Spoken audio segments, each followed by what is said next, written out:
Jalen. Oh, no. Hey, Cole, how you doing? How retirement treating you? It's great, man. It's great. Just, you know, a little writing, a little investing. Nice. So I don't know if you saw the thing on Twitter about your statue. You know, I don't pay attention to that stuff. Yeah, I figured that. Me either. A drink, Mr. Bryant? Yeah, I'll have a vodka martini. How many olives would you like? 81.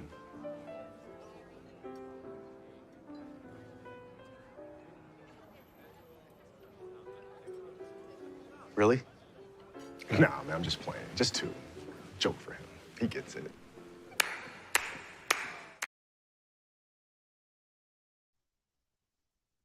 Trying to get his team on the lead. And up ahead to Siva. And the attack by Harrell. And just like that, in the blink of an eye, Louisville comes from 12 down to take the lead. It's first of the night. 8 seconds to go in the half. Albrecht driving in. Gives it up. And a push foul called on Louisville with 2.5 seconds to go in the half. It's called on Blackshear. A blitzkrieg by the Cardinals, and this is the tail end of it.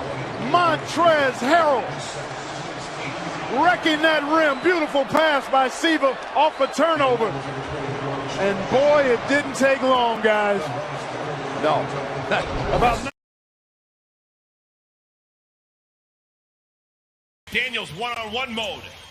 Has a smaller man on him. Rozier. Cody Zeller, offensive rebound. Bridges! Oh, my God! What? A thunderbolt! This is what we want to see. Look at Miles Bridges attack the shot blocker, and look at LaMelo. Oh, my word. Just walk all over. Oh, man.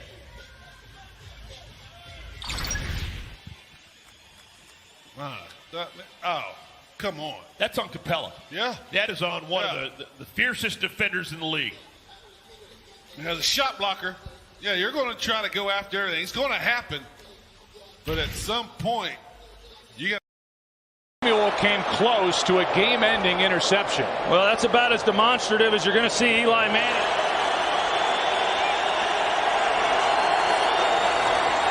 Pressure from Thomas off the edge. Eli Manning stays on his feet. Airs it out down the field. It is caught by Tyree. Inside the 25 and a timeout taken.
BetOnline remains your #1 source for all your sports betting this season. Everything from NFL playoffs to pro, college basketball, UFC, MMA, and more. You'll always find the latest odds, team matchup info, player news, and game trends at BetOnline. With live betting options, free contests, and live scores for almost any sport or game imaginable. BetOnline is truly the fastest and easiest way to bet all your favorite leagues and events. Head to the website today or use your mobile device to join and receive your 50% welcome bonus with your first deposit. Make sure to use that promo code BELIEVE, BLEAV, to receive your rewards. BetOnline.ag, where the game starts. Tell them the noise make exception. Popcorn World.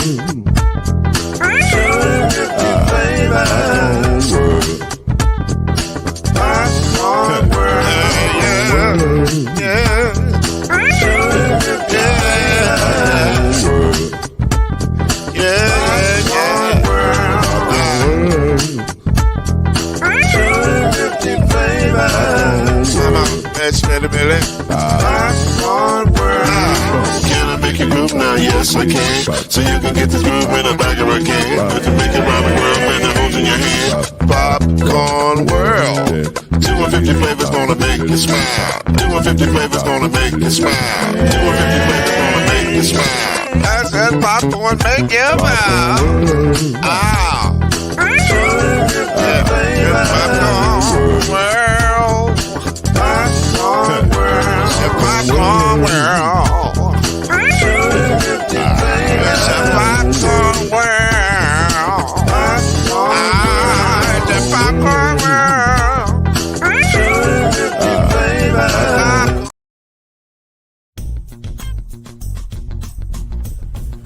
You're now listening to the Brothers of the Five. At shooting guard, it's your boy, Killer Cam. At small forward, it's Reggie Love. At point guard, Steve Major. At power forward, Al B.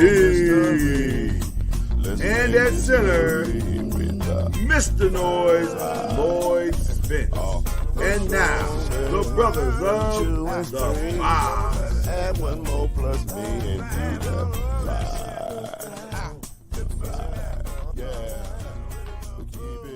What's up, everybody? What's up? We are doing it again the live way. We don't often get a chance to come on these days live, but we got a chance to come on tonight because of all of the special circumstances of championship Sunday and Saturday or divisional rounds Saturday and Sunday. And so we decided to jump on this Monday for you, man. I hope y'all appreciate it. That's C Major over there, our producer and journalist extraordinaire. That is the incomparable Reggie Love right there. I'm Mr. Noise, aka Lloyd Spence. I'm glad to be here with you. What a 2 weekends. We haven't been here for 2 weekends. So what a 2 weekends we've had. And man, it's not a surprising outcome, but the way we got here was surprising. And I don't know a better way to start. And this is I want to say this before I do this. This is not a knock on our brother Chad Major, because he has become, with our assistance, I might add, a very balanced and measured Cowboy fan. However, well, okay, he's better than what he was, Reggie. He's better than okay, all right. However, there are those Cowboy fans that are still acting like Cowboy fans. And of course, we have something prepared for you. How do? Got something for you. Scared to kick, throwing picks, and y'all ain't win since 96, but y'all still them boys. Hold up, I said, scared to kick, throwing picks, and y'all ain't win since 96, but y'all still them boys. Hold up, question. Y'all still them boys? That's a rhetorical question. No, Ooh, y'all ain't them boys. Ooh, y'all ain't them boys. No, y'all ain't them boys. Dak Prescott out there looking like Roscoe Pico trained by the arm. Oprah Winfrey. You get a pick. You get a pick. Everybody gets a pick.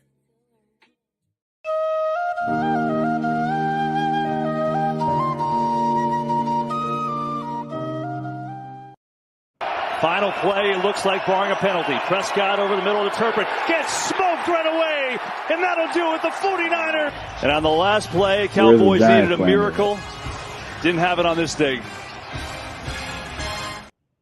We didn't have type of time to put Giants highlights together. It was too many. But it was way too many. It need to be an equal opportunity show, man. No, it's not about. But see, this is not about the Cowboy team. This is just about the fandom. Okay, it's a little bit about the team. It's a little bit about the team. See, it's biased, man. It's biased. Let's go to question number one. We actually going to start with in the NFC, break that down since we already here. The thing that blows my mind about the Cowboys, it's not hold on. You got to start in order of games. You got to talk about the Giants first. You can't just go in on the Cowboys. Well, we already started with the Cowboys, so let's start there.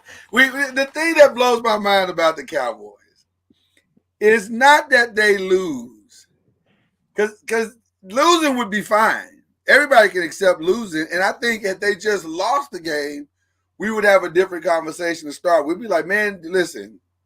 And there's a lot of great positive things to take away from that game. But only the Cowboys can lose in the spectacular fashion that they tend to lose. They don't just lose, they lose with flair and Oscar-worthy activity. Twice. That last 2 minutes was fantastically disastrous. It could not have gone worse if they tried. So I just don't understand the why of that. Like, why does it always have to be so newsworthy at the end? The play we just showed, which was the final play of the game, I have never in the 48 years of my life, soon to be 49, seen anything like that. That was unbelievable. And the great Jimmy Johnson, who doesn't tweet a lot, tweeted out one word: dumb. So, I don't know, man. Cowboys are amazing to me. They just are absolutely amazing to me. Reggie, Chad? I mean, I'm staying quiet because you asked Chad the question, so I'm just. I did. I'm being quiet. See, Reggie's being quiet, Chad. Go ahead. The floor is yours. I mean, where do I start? Goodness gracious! I mean, this is the second year in a row that ending was stupid and dumb. So it's just like, when is enough at this point? And just, I don't know. I just who do you blame, Chad? Who do you blame? Jerry Jones. I blame Jerry Jones because you got to go to the top of the head first. I blame him for giving them that $40 million after last year, and then I blame him for still trusting McCarthy to get it right. Wait, I'm not done yet. Hold on. Don't forget about Amari. I'm not done yet. Hold on now. Hold on. And don't forget about. Oh, my bad. Don't forget about Kellen Moore. Don't forget about Ezekiel Elliott, the Amari trade. I mean, Dak can't read a defense. Man, throwing picks.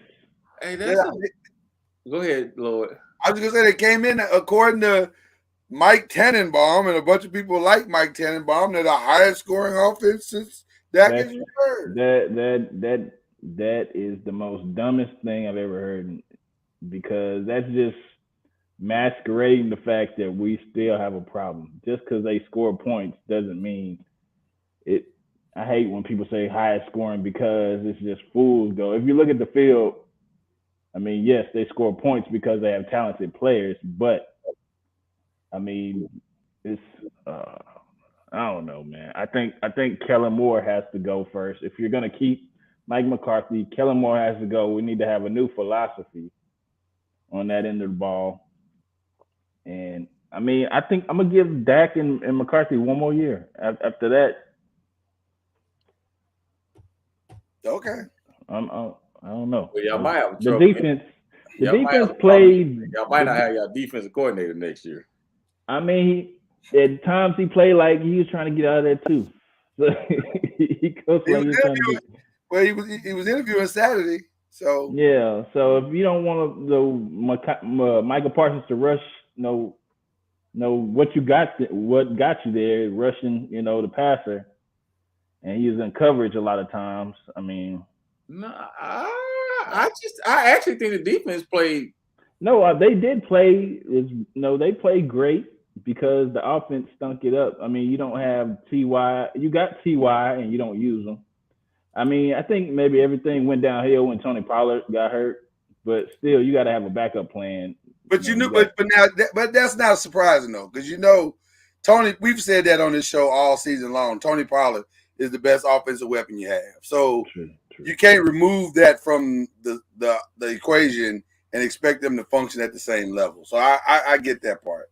Yeah, but I think they got a lot of tough decisions to make next year, and we have to give San Francisco's O-line some credit here, because if you notice, here's the thing about the 49ers coach, my great, what's his last name? Shanahan. Yeah. Shanahan runs the ball until he gets to the Super Bowl. He runs the ball. That's when it all stops, right? He's gonna run the ball. And I gotta give him credit. He kept pounding that ball until you look at that last drive, man, the defense was tired. Yeah. And you notice that McCaffrey popped one for 7, 8. Then the backup running back, which he kept hitting, he was 7 yards, 8 yards, 8 yards. And you can tell when you're sticking, I gotta give Shanahan the credit. When you stick into the game plan and said, hey, I'm not gonna divert and I'm gonna run this ball. And that's what he did. And that last drive, it just came up. The defense was on the field too long. Let's be honest. Yeah. But that's because of the offense. The offense couldn't get anything done, man. I don't deny that. But I'll say this.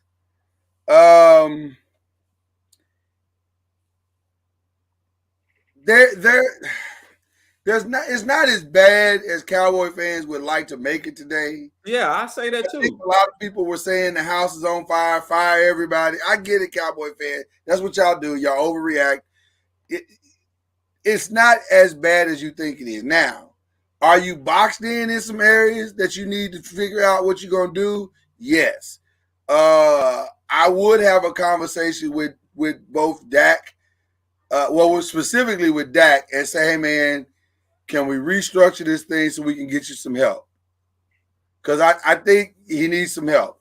So there's a couple of truths that we got to realize today. Number one, Dak is not elite, and that's not shade. That's just reality. He's not elite. He's the kind of player that needs to have some other players around him to make it all work, and he didn't have that. CeeDee Lamb was great, despite the fact that he was catching double teams the entire game.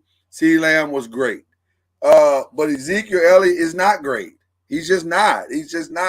2.6 yards per carry ain't gonna get it done at all. And go ahead, Reggie. I'm saying that, but man, let's talk about San Francisco's defense. They were flying everywhere. Oh, they were brilliant. Mm-hmm. And what's the kid? 50? Is it 54? The linebacker? It was. What is the kid's name? it was a chess match with Dak. I really think that I believe San Francisco is probably one of the toughest defense they faced all year. Oh, they've only given up 70. They give up no more than 70 yards total rushing per game. Right. The Cowboys had 76. And so they're good. They're good. And let's be honest, Philly better put their big boy shorts on too, because they got to face that defense. Right. And I'm not saying that I think San Fran is going to beat Philly or vice versa, but you got to give the credit to San Francisco. I think before the Cowboys fans knock the offense, just knock them completely off the wall. You got to give credit to San Francisco. Man, that San Francisco defensive coordinator is probably going to interview for 30 jobs. I don't know, but I know 5 jobs are opening, but he's going to interview. And man, he had that defense flying to the ball. Mm-hmm. I mean, they were everywhere. It seemed like it was 5 people. One guy played 5 positions. And I mean, I think, to be honest with you, if Dallas would have played anybody else but San Francisco, maybe another 1 or 2 teams, they probably would have won the game. San Francisco was not. I just think that defense really just gave them all they wanted plus some. Yeah, even that, we still had opportunities to win the game because we had a lot of mistakes as far as Trayvon Diggs didn't catch the ball that one time when he had the clear interception, and another guy, I forgot, somebody else had a clear interception that they were supposed to catch, and then that one where Turpin ran it back, he could have went to the house and he ran into somebody. So we had chances to win the game. It's just I feel like Kellen Moore's days should be numbered, bro. I think and I keep hearing that, but I don't know what he did wrong. Right, that's what I'm saying. Because we can say Dallas made some mistakes, but San Francisco made some mistakes on offense that could have beat you by 21. We can say everybody has plays that they miss on both sides. Let's be honest. Yeah. I'm like Lord. I don't think we should jump the gun so far on Kellen Moore in that offense because if you want to say okay, we shouldn't have gave away Amari Cooper, and maybe we should have had another number 1, number 2 receiver. I would say that, but I wouldn't say and like I said, I'm not a Dallas hater or I'm not a Dallas lover. I'm right there in the middle, but I'm being honest with you. I don't think Kellen Moore did a bad job. I really don't. I just think they. I don't know. Let me say this. Yesterday, Dak messed up bad. Yeah. Like those interceptions were bad. And if we're being perfectly honest, he should have thrown 4 interceptions instead of 2. Because there were 2 that just got dropped and he got saved on those. But they were bad. They were bad reads, they were bad throws. They were late throws. So you gotta blame, if you're gonna blame somebody, blame him for that. Now, Dak doesn't want to run. I mean, let's just call it what it is. There are opportunities for green grass, and Dak don't want to run. Right. And I get it, man. If you broken your leg running, doing something that you're not really comfortable with doing anyway, you're gonna be hesitant to do it again. Right. So I get it, man.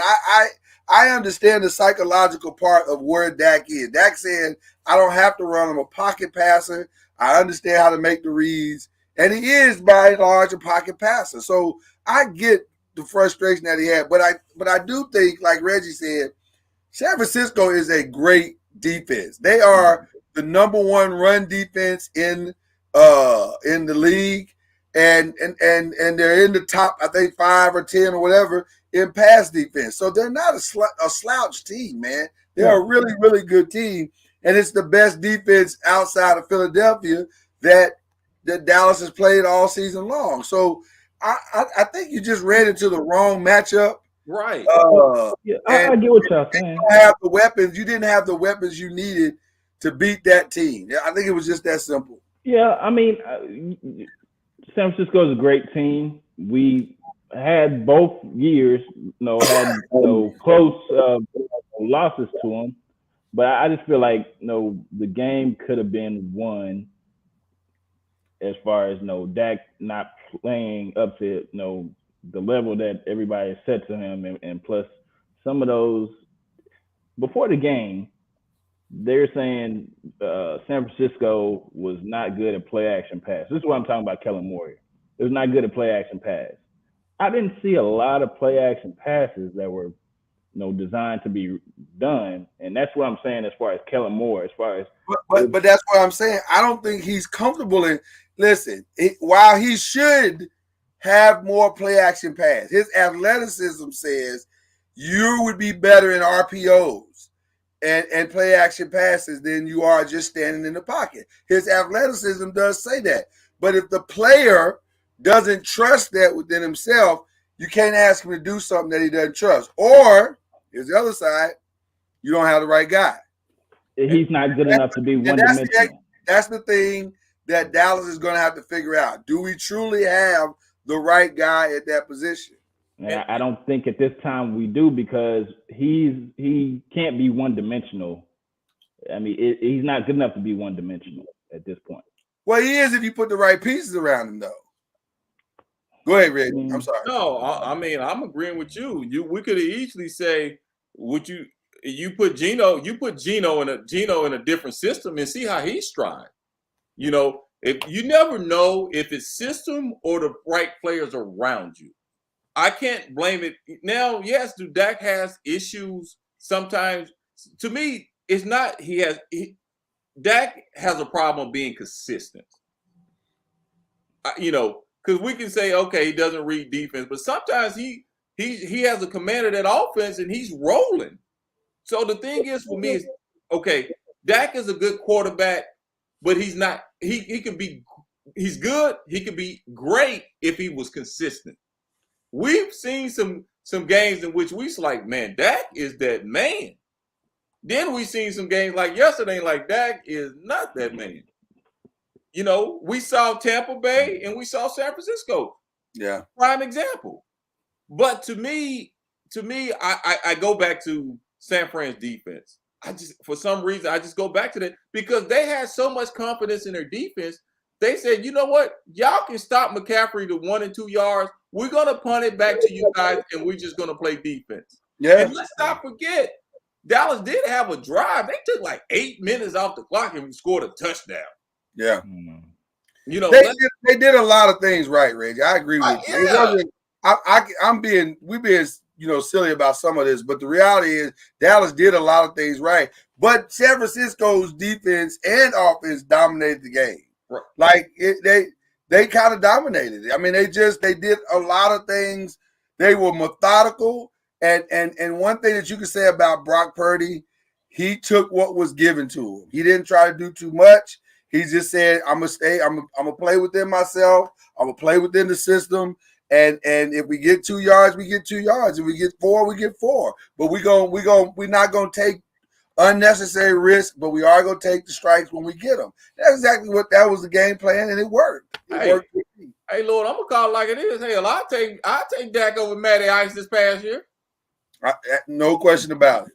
No question about it. There's a lot of teams. Listen, if y'all decide to let Dak go and he's not the answer, trust me, he'll be the answer for some other teams. Yeah, like Reggie said, system. So maybe Kellen Moore's system is just not fitting for him. You just don't like Kellen Moore. You hate Kellen Moore. He's Jason Gary light. I just want to see something different. Well, we'll definitely see how this all unfolds. But the 49ers move on, and they will be facing the Philadelphia Eagles. Listen, let me just have a true confession moment. There's a difference between hope and reality. I hoped we could pull this out because we've been running on smoke and mirrors all season long. But we as Giants fans knew we don't have a receiver. We don't have a true number one or a true number two. We just have a guy in Daniel Jones that has been able to raise his level of play to disguise it. And then we have a dynamic running back, maybe one of the best, if not the best in the league, that's able to offset some of the other stuff. So we've been able to kind of hide this offense for many, many, many, many weeks. But, man, not against Philly. They exposed every weakness we had. We don't have linebackers. They exposed that because every running back and quarterback they had got to the second level. They just did whatever they wanted to do. And that's what a great team is supposed to do. They're supposed to beat a team with weaknesses down, and they did. So I'm thrilled at our season. We are way ahead of schedule. We don't have to go out and find a quarterback. We don't have to go find a running back. Now we just got to fill in the rest of the gaps, and we'll be, I think we'll be okay. So Daniel Jones is your guy. I got to say, man, if he keeps growing and see, here's the other thing. This is the first season that he's going to have the exact same coach and the exact same coordinators and everybody and the exact same system for 2 years in a row. He's never had the same system 2 years in a row. So I think he's our guy. I think because he didn't even play bad in this game. He had the one interception when he was pressing. But after that, he didn't play bad in this game. He did all the things that you want him to do, but there was nobody open. He dropped back no less than 6 times, 7 times, and there was literally nobody open. Because we don't have any receivers that can get separation. So, listen, we did. Yeah, go ahead. I'm not going to spend much time on that Eagles game. I'm not going to spend because they just faced a way better team. And that's all it was. Yeah, and let's be honest. And I really think y'all got a favorable matchup with Minnesota, and you ran into that monster. So, yeah. But I love the direction that you're going. Yeah.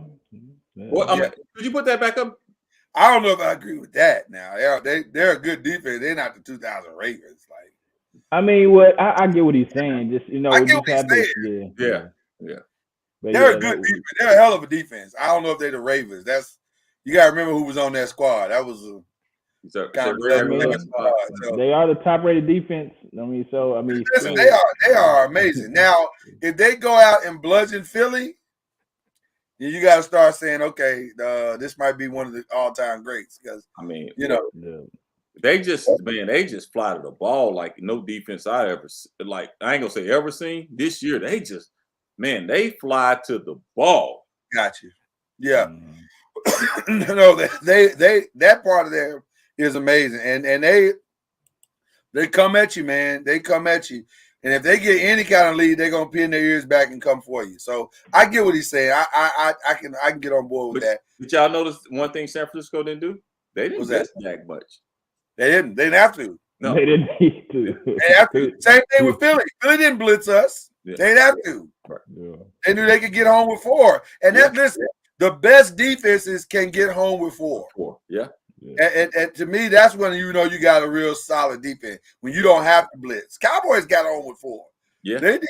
Listen, the Cowboys defense is good. Yeah.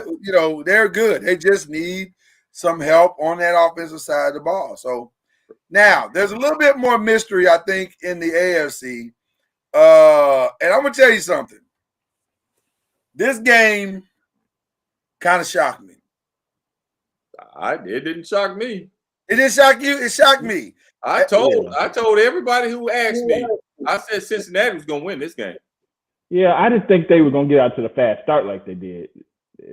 That's my thing that got shocked. I didn't think they were gonna start that fast, and Buffalo was gonna start that slow. Brother, Buffalo started slow. Buffalo didn't start. Yeah.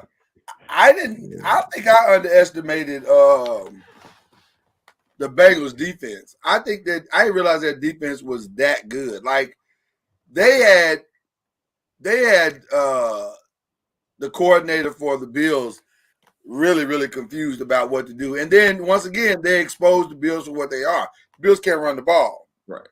They can't run the ball. But I'm gonna tell you something, and Reggie and I talked about this offline. The things you love about Josh Allen, are also the things you hate about Josh Allen.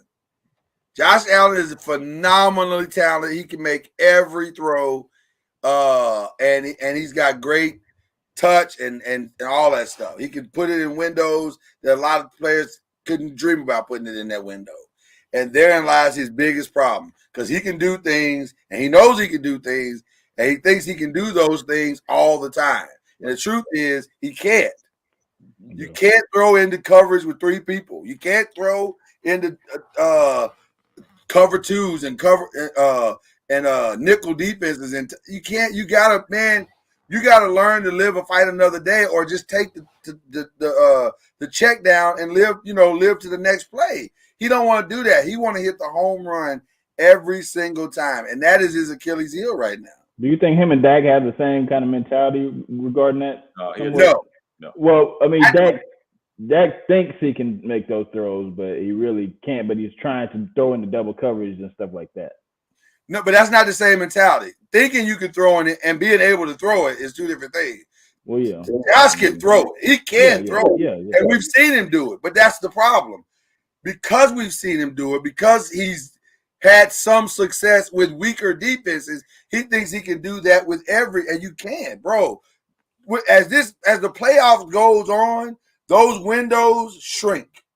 And now all of a sudden, you can't make that pass. You can't squeeze that ball between the defender. You can't beat that cornerback like that. So you got to take the surefire, he's open, or you got to throw him open, or you just got to live to fight another day. Those are your only 3 options. And I think a lot of times he doesn't want to do that, and it comes to bite him in the behind. He's holding the ball too long. He's patting it too long. It's a blessing and a curse with Josh. And they ask him to do too much. That's my thought. Well, also when your defensive anchor is not there as well, that's gonna present a problem as well too. But that Von Miller thing was huge. That was big. Yeah. Hey, I'm just gonna say Joe Burrow, that dude. Oh man, Joe Burrow. Yeah. Hey man, I tell you what, Joe Burrow's not cocky. He's confident, as he should be. Hey, bro, Joe Burrow.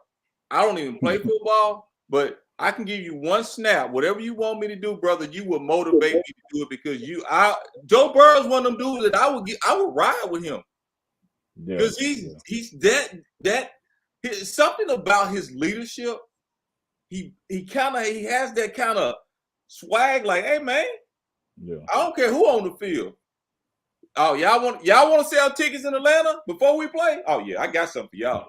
See, he got that old school mentality. Hey, in basketball, okay, you want to talk to him? Let's send him over here. Let me lay this screen on him. I love Joe Burrow, man. He's just that dude, man. And then the other thing about him, he does everything Josh Allen does, but better. Yeah. And but he's also patient enough to know, oh, I can't do that right now. I gotta wait. Right. I'll get him on the next one. But let me say this too. This is the thing that nobody want to say about Joe Burrow, but it's the truth. Mm-hmm. Joe Burrow, from college to now, has been blessed to have everything he needs. So he may not. He may be that good. He may not be good. I don't know, but he looks that good right now. Hey, Lord, don't forget them first 2 years. He didn't have an O-line. That O-line was terrible last year. Yeah, but that's what I'm saying. When Joe Burrow has everything he needs, maybe this is that. Let me ask this question. I'm just gonna throw it out there. If you replace Dak and Joe Burrow with everything that Joe Burrow has at his disposal, could Dak play at that same level? I don't think so. No, I don't think so, man. It's something. No. It's something about the way the quarterback carries himself, and that because he knows, man. He's reading offense. It's something about the leadership in that young man that's like Chase saying, hey man, me and this dude finna ride till we 40, 50 years old. That's my quarterback. Yeah. So essentially what you're saying is, now think about what you just said. Because I said if you put Dak in that offense and switch, could Joe Burrow do? Joe Burrow going to the Super Bowl. In Dallas? In Dallas. But here's the thing, though. Let's not forget, people are not, man, their O-line was so bad last year. And this cat almost won the Super Bowl with that O-line. Right. Yeah, they were horrible. They probably had to, if they could have blocked 5 seconds, that last play of the game in the Super Bowl when that dude was wide open, we might be talking about Super Bowl champion Joe Burrow. No, I agree. I agree with that, but I guess it also helps to have 3 of the top 20 receivers in the league and a top 10 running back to throw the ball to as well, and a top 5 or top 7 tight end. Like he's got whatever you say, Lord. This dude is a NCAA champion. He's took. I mean, after and let's don't forget the confidence it takes for after ACL injury. This kid tore his ACL his first year, his rookie year. No. I'm not saying he's not everything that we're saying he is. I'm just playing devil's advocate a little bit and saying he is. While he is so great, he does have all of the pieces, like all of them. Like it is a little easier to be great when you have all the pieces too. Well, I disagree with that because you think about Dak. I mean, you take besides Dak got an O-line. Dak got two pretty damn good running backs. He got a top. He got one good running back. One and a half good running back. No. You got a tandem there that y'all both can. Come on, man. Y'all know Zeke. Yeah, come on. Y'all got one. Zeke got about 5 good runs a game on him. Well, that's 5 more than some other teams have. That's 5 more. Burrow's got Mixon and Piron, who are pretty good, running back. Yeah, I don't think Dak has everything that Joe has. Right. Joe got everything. And that's not a knock. Listen, that's not a knock on him because that's what you're supposed to do. I'm not mad at Cincinnati for giving him. I think Joe could win in Dallas, though. Well, let me ask you a question, though. We're saying he has everything. What if he's making them what is Joe make? He's making them better. I'm not saying he's not. I think my point is this: Joe at LSU was loaded. They were loaded all across that championship roster. They were loaded, and Joe did what he does, and they were great. Same thing now with this Cincinnati team. They are loaded, man, and he does what he does. Now, I'm not mad at that. I'm just saying it works because of the combination. He is that good, and they have that team. Well, it's not one without the other. Is what I'm saying. What I'm saying, he's making other players great as well as they're making him good. That's what I'm saying. Yeah, the combination is great. Exactly. So I'm not mad, and I'm not mad at that. Listen, they are good, man. They're gonna give the Chiefs all they can stand. Yeah. The Jags, God bless them. We all say they shouldn't have been there. They got there. Yeah. But the Chiefs are a hell of a team. This dude's out here on a high sprained ankle, jumping off one leg, throwing dimes into the end zone. I mean, he's back home. Now, the question I have is well, we'll get to that in a minute. Because I want to switch up the program a little bit. Because we'll make the AFC prediction our last thing, because we got to get to some other stuff that is kind of pressing in the conversation. This was a wild weekend. Let me just say this. From a sports perspective, there's a lot of wild stuff going on. And I don't know which is wilder. I don't know if the Ed Reed was or the Shannon Sharp was, but we'll start with the Ed Reed. I want to start by saying this. And for those who don't know this story, Ed Reed was supposed to be the next coach or the next hired football coach for Bethune-Cookman, an HBCU, following in the footsteps of his brethren Dion and Eddie George and those guys. And once he got there, he found out the truth about HBCUs and their administrations and all the stuff that goes on behind closed doors. And man, they could not get on the same page. And essentially over the weekend, they took their offer back. Now, there was some reports that were trying to say it was he decided he wasn't going to do it, but he came on and immediately squelched that and said, no, that's not true. I want to do it, but these guys are corrupt and they this and they that, and he called them out on some stuff. And I'll say this real quick, and then I'm gonna get off the stage because I definitely want to hear what you guys have to say. My wife was very frustrated by that because she thought, well, he's abandoning those kids. And I said, whoa. I need to tell you about the elephant in the room. And the elephant in the room is that these administrators at some of these HBCUs have been milking these kids and milking these programs and milking these schools for years. And he wasn't wrong. Ed was not wrong.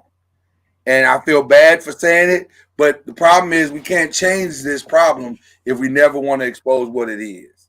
And that's one of the biggest problems at HBCU. So I want to get off the stage and let you guys, Reggie, I definitely want to hear what you got to say, brother. Jump in there and just, what are your thoughts, man? Man, first of all, let's. I know I've heard that statement before about Deion. He abandoned these kids, and here's the thing with that. Y'all got to realize it's a business. At the end of the day, it's a business.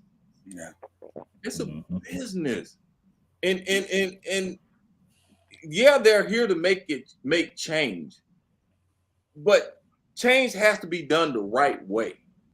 You know, you can't just throw anything out there and expect this man to say, Ed Reed to say, hey, I'm going to do it no matter what y'all do. No. Like you said, it has to be some integrity in the situation. And Ed is pretty much saying, hey, man, if I'm going to take this job, we got to do it the right way. And we're going to do it with integrity. And I'm going to give you all I got for these kids, but I'm not going to put myself in a situation where there's no integrity. Because if there's no integrity, how can I help a kid in a situation where there's no integrity? Because at the end of the day, when you got Deion and Ed and a lot of these other things, number one, they set the example. Yep. A lot of times it's not about what you say, it's about what you do with these kids. Mm-hmm. You know, when you dealing with kids, they look at you, you know, you'll get them to motivate, but they like, okay, man, you be good to your girlfriend and you do this right and do this whatever. Then they see you out cheating on your wife. What?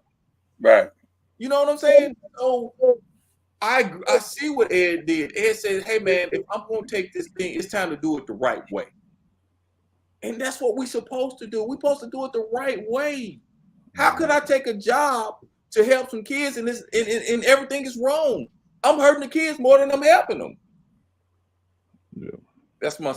I mean, you listen. You said it all, brother. Go ahead, Chad. Yeah, I mean, piggybacking off of y'all guys, man, you definitely have to do things decent and in order. Bethune-Cookman really messed this up because Ed Reed came in. He has the connections. He had the playbook from Deion Sanders of know what to do and how to go ahead and build a program. He had investors that I heard that big money investors that was willing to help his program and facilities and whatnot, and they messed that up pretty good. And I also saw a story from the university itself that there's a lot of things going on as far as the dorms, as far as the students at the university and different things like that. So they really messed this up, and he shouldn't have necessarily made that video of what was going on. He should have kept that behind closed doors. But everything else, I think he was right on, and I think he was there to help and guide these young men. And it's just sad. I pray that he gets a position somewhere else where he can be able to affect the change and help. But I just think Bethune-Cookman just dropped the ball on everything that was going on at this point. Well, here's one of the things that's disappointing about this whole thing. Do y'all know who the athletic director for Bethune-Cookman is? Who's that? Couldn't tell it's you. Reggie Diaz. Whoa. I didn't know it's that. Reggie Diaz.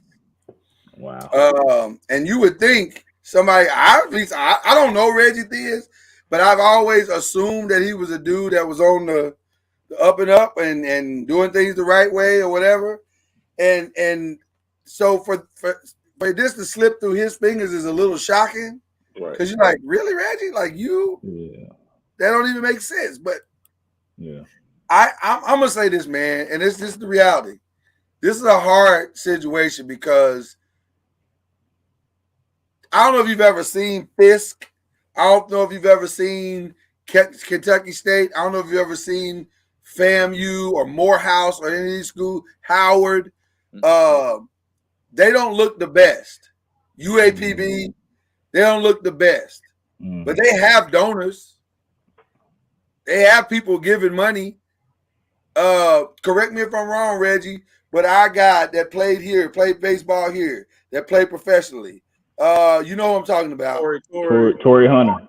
Torrey Hunter. Torrey's giving money to UAPB. And some of it is gone, I think, to help certain things, but they just got the new stadium a few years back. I'm just saying a lot of money flows through these HBCUs, and some of them don't look any different than what they used to. You could argue that Bill Cosby's maybe giving $250 million to HBCUs. And some of them don't look any different than they did, So is there somewhere? Let's have a real conversation. Yeah, I was about to say, is there somewhere or something that they show somebody the allotment of where everything's going? Is there something that? Not if you're private. Okay. And a lot of HBCUs are private; they are not state funded, so they don't have to answer to anybody. They don't have to open up their books. And guess what? Technically, they're a nonprofit. Somebody's profiting. I'm just saying, if in education, there's some conversations that we're not having. And if we want to really understand why things are the way they are, the old saying is follow the money. So I'll leave it at that. But I'm disappointed. I'm disappointed for those kids. It's tough. But that wasn't the wildest thing that went on this weekend. Wildest thing that possibly went on this weekend was probably Friday night during the Memphis Grizzlies Lakers game, where at close to halftime, the Grizzlies got stopped on a play at the end of halftime, and Dylan Brooks looked over at the side or heard, I guess, Shannon Sharp saying something on the sideline. From what I've researched, I've heard that Shannon was saying something about you too little in relation to something LeBron was doing or a play or whatever the play was. And Dylan Brooks told him to shut the F up and sit down. And they got into a back and forth. And then Ja Morant got involved into that back and forth. And then Steven Adams got involved in that back and forth. And then T. Morant, Ja Morant's father, got into that back and forth. And finally, they escorted Shannon Sharp into the tunnel to calm him down and then allowed him to come back to his seat. Now, to be fair to the story, Shannon got on what's the show? Undisputed today, and gave what I thought was the blueprint apology for all apologies. Like when you screw up, that's the kind of apology you should be giving. Like don't try to make excuses for it. Don't try to justify your actions. Just apologize. Just apologize, and then we can all move on. And that's exactly what he did. So I want to give him credit for that. But I do want to ask you guys, do you think Shannon handled the entire situation right? Well, let's not talk about Shannon. This question is about Shannon. Let's not only talk about Shannon. What's the player from the Memphis Grizzlies? Dylan Brooks. Dylan Brooks. So you tell me this. In all the NBA games that you play in, all the games you play in, the fans say certain things. You too small. You can't handle him. Give him the biz, LeBron. Do this, do that. You pay him no attention at all. It was because it came from Shannon. If it came from us three, Dylan wouldn't have paid us any attention at all. That's interesting. That's an interesting take. That came from Shannon. Since it came from Shannon, he had to say, from what I'm understanding, shut the F up or F you or whatever. And this is, and like you said, I love Shannon. That's my dude because he apologized. That set him off. And you you know, when somebody tells you that, that ain't gonna be the most funnest thing to hear from somebody without you kind of like, hey man, you shut the, you know what I'm saying? So, but like Shannon said, he should have handled it a different way, and I'm in total agreement, because when you're in a certain spotlight, when you have people looking, when you have kids looking up to you, and you're that role model, and Shannon he's told the truth a lot about a lot of things. You got to handle it a better way. And I love the way what he said earlier. He apologized from the Lakers organization to the Memphis organization. He even apologized to Dylan Brooks and all the players and the Lakers players, LeBron, because I'm in total agreement. He felt like he shouldn't have caused that scene because it was about a basketball game rather than about Shannon in a disagreement with Dylan Brooks and the rest of the Memphis Grizzlies. So, yes, he did handle the situation wrong. Sometimes you got to let it ride, but I can understand. Sometimes, hey, man, we all make mistakes. Here's the problem with media. Everybody act like they can't. Nobody makes mistakes. And if you make a mistake, you got to cream a person. Well, that's a mistake that, we make mistakes that, there's our heavy mistakes, but that mistake right there wasn't that heavy. Let's be honest. It wasn't that heavy. Yeah. And we all didn't, something, all of us didn't, somebody done said something to us and we didn't pop back off. Heck, the other day, hey, our wife just said something to us and we be like, whoa, you know what I'm saying? And we didn't popped off, but then again, we think about it. My bad, sweetie. I should have said that. Right. I was wrong. And that's pretty much what happened. He said, hey, I shouldn't have, the emotions got a hold of me then. So, yeah, but we think about Dylan Brooks, he needs to apologize, because I really feel like if it was anybody else besides Shannon that said, hey, man, you too small, you wouldn't have went cussing at nobody in the stands. Come on, man. Let's keep it real today. Let's keep it real. Yeah. Yeah. I think I think it's just, man, it was more than what it was made out to be. It was nothing but a little liquor and testosterone, man. That's all. When the liquor and testosterone. Said he only had a Sprite. Man, he had. That's man. what he said. I'm just going by what he said. Uncle Shay had something in there. I know T. Morant had probably some Kavasi or something. I don't know. Right. But man, people talk to players all the time. It's just like you said. It was because it was Shannon Sharp, and it's just it wasn't really anything. I don't necessarily.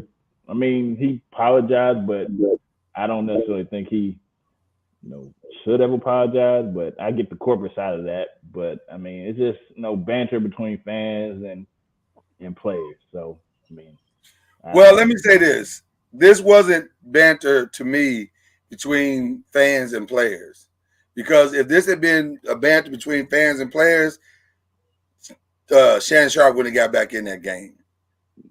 Yeah. So they recognize who Shannon is. Yeah. And they diffused it in a way that was honorable to his status. And that was the only thing that kept him there. So so let's be clear about that. And that goes back to what fans, I guess. Right. And that's what that goes back to. But even beyond celebrity fan, it's a celebrity media person, which goes back to what Reggie said.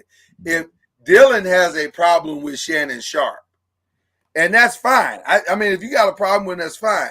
But let's not act like this was all Shannon's fault. Right. Escalated this to a place it didn't really have to go. And in the name of having my teammates back, so did Ja Morant, so did Steven Adams.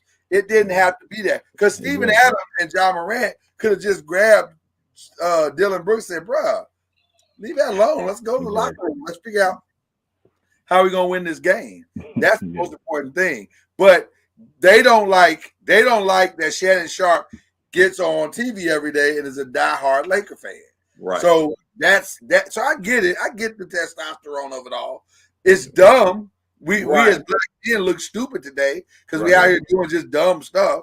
But that's the reality of the circumstances that we watch. Can I have a little fun with this situation? A little laughter. I'm gonna have a little fun and laughter with this. Dylan, you didn't want none of Shay. You didn't want none of that, brother. See, I've heard mixed things. I've heard some people say, "I don't know, man. I think that young buck would have got Shay. I'm like, boy, Shay, that's I don't know about that. Hey, it ain't just Shay ain't just strong because of the weight. Shay got that country in him. Now, I will say this: that Steven Adams Shay looked a little more. Yeah. Now, we just talking about Dylan though. We ain't Dylan. That Steven Adams problem is definitely that Dylan, that John Morant, that T Morant. None of them want to smoke at all. No, they ain't want that. They ain't want that. And I even noticed in Shay's comments, he said Dylan Brooks didn't want it, and John Morant didn't want it, T Morant definitely didn't want it. He didn't mention Steven Adams. And that's a good thing, sir. Don't let that man take off that tight sweater. It's gonna be some problems. Yeah. So it would have been interesting, but it looked like he was about to bust out those sweaters. That joke was so swole. Hey. But I'll say this: I'm glad it did not escalate to something worse, and that's the best part of it. I want to go back to something that one of our Five Nations said, and it's an interesting comment. Shout out to Uncle Benny who made the comment, and he said because it comes up Facebook user, but it's really Uncle Benny. He said HBCUs have been under-resourced for years. That is an understatement. Ed should have known that before taking the job, but he sounds like he didn't do his research. Where he erred was putting the school on blast on the internet, and the language he used was unprofessional and unacceptable. So I rarely disagree with Uncle Benny, but I'm going to disagree with him here. Because the truth is, Ed did know what he was getting into. He had called Deion. They had talked extensively. He understood exactly how under-resourced and underserved that they were. And I know this from having done the research and listened to some of the interviews that Ed has talked about and the conversations that he and Deion have had. So they said, I absolutely knew what I was getting into. He said, what I did not want them to do was to handle it, some of the stuff behind the scenes, the way that they were handling it. So I think that is part of the bigger problem. Because some of these HBCUs they're not above board with the way they spend their money. And they don't have to be. They're private institutions. They don't have to tell you where all the bonuses go and what percentage of the donations went to administration. They don't have to tell you none of that. But therein lies the problem. Because how can I ask Shaq and Master P and all these other celebrities that were saying they were going to donate to Bethune-Cookman, how can I ask them to do that and they don't know where their money's going? That's not fair. So I think therein lies the problem I'm having with what Bethune-Cookman did. I think there was a lack of transparency from the start. So that's just my humble opinion, which brings us to the last question, ladies and gentlemen. There's going to be an AFC NFC championship game this weekend. The Kansas City Chiefs are going to take on the Cincinnati Bengals in Kansas City. The Philadelphia Eagles are going to take on the San Francisco 49ers in Philadelphia. Who wins? Wow. I'm just gonna say my AFC first. Okay. Because that high ankle sprain. I know, man. And you don't have no mobility, and you're not gonna be playing against Jacksonville. Yeah. And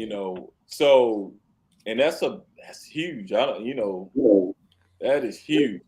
So I'm going and Joe Cool, I'm going with Cincinnati in the AFC. Boy, that's hard to argue against. If it wasn't for that high ankle sprain, right, I might go a different way, man. But you're not getting over a high ankle sprain in 7 days. You're just not. And they're gonna try to shoot it up and numb it so he can move. But even then, how much mobility is he really gonna have? I'm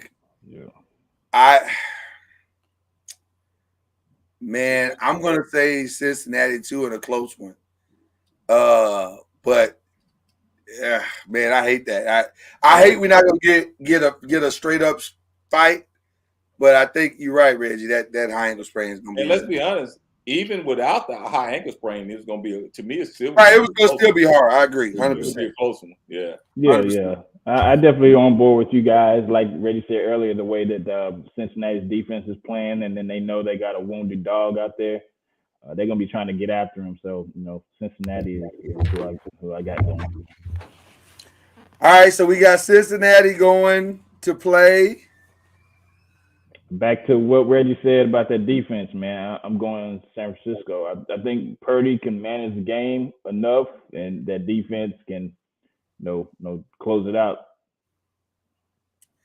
The one thing that we were not able to do in that game, in our game, was to get to the quarterback to test that shoulder, which is the one thing I think San Francisco will be able to do. Give me San Francisco by 3. Wow. Guess what? I'm in total agreement with you. I think San Francisco is going to win this thing by 3. It's going to be a close one. And I really think that defense, only because of San Francisco defense, and I don't think Philly has faced anyone like San Francisco all year as well, too. Yeah, I mean, it's going to be a chess game.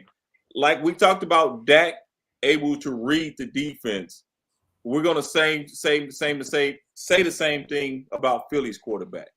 Jalen, are you going to be able to see the chess game that's going to be going on? Because Shanahan is going to – not Shanahan. What's the defense coordinator for San Francisco? Jimmy Ryan. Yeah. Yes. He's going to have that defense playing mind games. San Francisco by 3. And I don't think the running lanes for him are going to be there. I just don't. Yeah. And I don't think he should run. If I'm being honest, I don't think it's wise for him to run because once you're a runner, all bets are off. And San Francisco is going to test that shoulder. Yeah.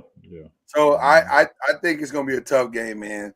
So we're saying – it sounds like we're saying Bengals, 49ers, a rematch of the 1982 Super Bowl. With the Iggy Shuffle? With the Iggy, you know what I'm saying? Yeah. Crazy as it might sound, we coming back to that.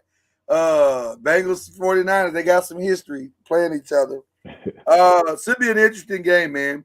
We'll get back to we did have some breaking news today. The Lakers pull off the first trade of the year with Rui Hachimura going to the Lakers for 3 second-round picks and Kendrick Nunn. Hey, man, do y'all have another draft pick left? I was just going to say, Reggie. What about them 2027 draft pick? I think still got it. We still got the 2 first. At this point, I guess that's it. We'll be good. We'll draft again in 2030, I guess. I don't know. It's wild to think that that's where we are. I mean, I'm just saying if I'm not trading it, and I'm gonna leave it alone. I know we're closing. I'm not trading another pick unless it guaranteed me I was gonna win that championship this year. Well, listen, I like the player a lot. Oh yeah. I like the player a whole lot. 3-and-D person that you were looking for. It's the 3-and-D person we were looking for. So I like that. I just hate that we just keep.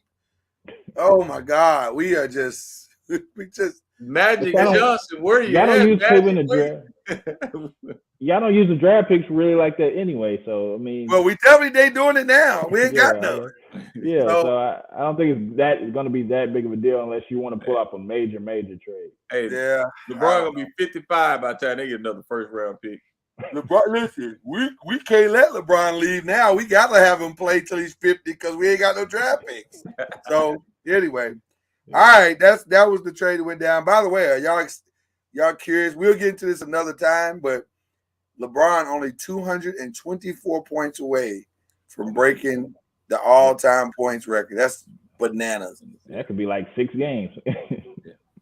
It could be. I'll just say this real quick. I know we're gonna get back into this later, but man, that's impressive, man. Oh yeah. Just the longevity of that, because you got to stay a while to get that record. Oh yeah. You got to stay a while to get that record. So that's impressive. But we'll get to that here in the future. We'll have plenty of time to talk about. Who y'all shouting out this week, man? Who's my shout out? I'll give a corporate shout out to Peyton Hillis, who is home now, recovering. Shout out to him, man. That's awesome. Amazing stuff. Okay, now we can go to individual. I'm just shouting out. Hey man, let's have just we have so much negative stuff that goes on in the world in the past, man. Let's turn this thing around, man, and keep this thing positive with love, man. Let's start doing it. You know, we need to do more of that, man. Instead of hating on everybody and knocking everybody for every little mistake. We all make mistakes, man. Hey, I can't call nobody else out without looking at my own closet myself, brother. So, man, that's what I got. But I love you guys, man. Hey, love you too, big bro. Love you too. For sure. What shout outs I have? Well, I definitely want to piggyback on that Peyton Hillis shout out. That's definitely a good shout out. Definitely he's good and hopefully speedy recovery. Also, Damar Hamlin, he was at the games. Definitely shout out his speedy recovery as well. My little brother's birthday is today, so definitely shout him out. Shout out, little bro, little bro. Yeah. And shout out to you guys, man. Appreciate y'all. Each and every week, man. So definitely shout out to you guys and y'all's family. So yeah, that's all I got right now, man. Always shouting out the Five Nation. Always shouting you guys out. You my brothers. I love you all to death. I also want to. I had a shout out that I want. Well, not a shout out, but I want to send my thoughts and prayers to those who were in those mass shootings. We had a couple of different shootings this weekend. I agree with you, Reggie. Man, there's so much going on in the world right now. So much negativity. That's one of the reasons why I like doing the Five, because it gives us a chance to bring and put a little bit of positivity and fun in the world. So shout out to all the people at Monterey Park. Hopefully some good things we can find some healing in the midst of all that madness. And then I don't know. I guess that's pretty much it for me. I don't have any other shout outs that I want to give other than to say shout out to the squad. What a year. What a year. I'm so proud of them. I'm so proud of just the effort and the turnaround. We are way ahead of schedule. I did not think, if y'all asked me at the beginning of the season, I think I said, hey, if we go 6-10, I am thrilled. Man, so you didn't even want Daniel Jones there. And I wasn't even, listen, I was not on listen, I can say I was not on board with Daniel Jones. And they have turned me around, man. And now ain't sound like T.O. with Tony Romo. That's my quarterback. Hey, that's my quarterback. Until somebody else become available. No, you know what? No, I think I'm good, man. I watched that dude for 17 games turn into the quarterback that he is. Yeah. And he proved to me that he can get better. Oh, and that's all you want your quarterback to do, is to get better every year. And I think he's on the right trajectory. So I'm drafting a wide receiver in the first round? I'll have to answer that tonight. So I'm not going to. But I've been looking. So there you go. I've been looking. So all right, y'all. Listen. All love to everybody out there. We appreciate y'all for the continued support. Keep doing that, man. We got a lot of great things coming down the pike. Until then, that's Chad Major. That's Reggie Love. I'm Lloyd Spence. We out.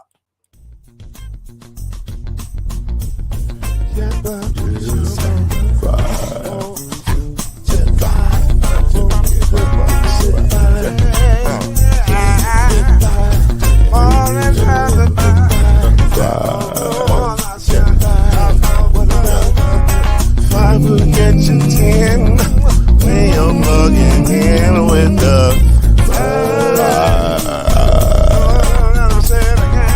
there's no mystery. Let's make history with the